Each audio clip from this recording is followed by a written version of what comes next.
Good day, I'm Samantha Allen and this is your JIS News for November 29. Youth and Culture Minister Lisa Hanna is to meet with the head of the charitable group Mustard Seed Communities to discuss a proposal for housing teenage girls in conflict with the law.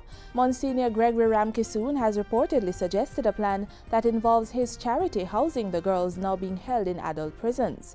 Minister Hanna says this particular suggestion has not yet been formally brought to her attention, but she has arranged the meeting to keep the lines of communication open. The minister is currently the convener and chair of an interministerial working group charged with drafting plans for short, medium and long-term improvements to the accommodation facilities for juveniles who come in conflict with the law. The Labour and Social Security Ministry has secured 30 vehicles to enhance the service delivery to beneficiaries under its various social programs. The Toyota Hilux pickup trucks were bought at a cost of $38.5 million. They will be assigned to the Program of Advancement through Health and Education Path and the National Insurance Scheme, while also being used to respond to those in need following natural disasters. I wish to emphasize that this acquisition constitutes the government of Jamaica's firm commitment to strengthen our capacity to further deliver critical services to our vulnerable population in the parishes. The executive agency's EA pension scheme has accumulated more than $1 billion in assets since it was established in August 2002. Pension fund manager at NCB Insurance Company, which manages the fund on behalf of the trustees, Desmond Johnson, says the net value at December 2011 stood at $1.16 billion. While addressing the scheme's annual general meeting Tuesday, he said the fund was delivering returns that surpassed the established benchmark of 2% above inflation in any given year. And we have been surpassing that for a while. I think we have been doing pretty well in terms of the returns, given what is happening in the economy.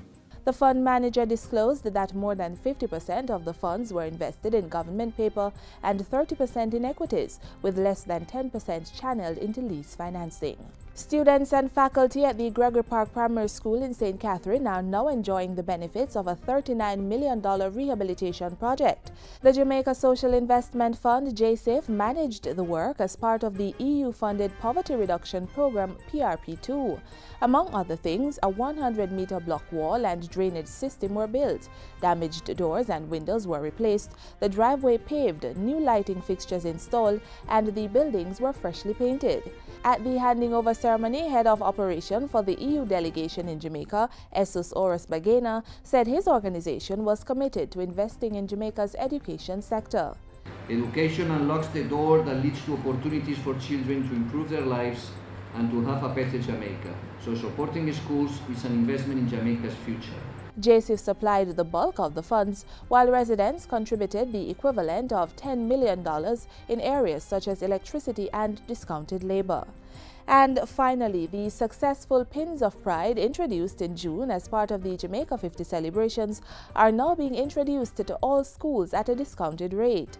The initiative was launched Wednesday as part of efforts to get young people more involved in celebrating the pride of being Jamaicans and affirming their responsibility to lead the nation into its next 50 years of independent development. So, this Pin of Pride today is not about an ornament. It's a symbol of your mission. It's a symbol of your pride. It's a symbol of your destiny and what it is that you believe you are going to endear yourselves in the next couple of years. And I'm hoping that schools will take the pins, will offer them to students, will give them as prizes, how about that? And as mementos of what is good about Jamaica.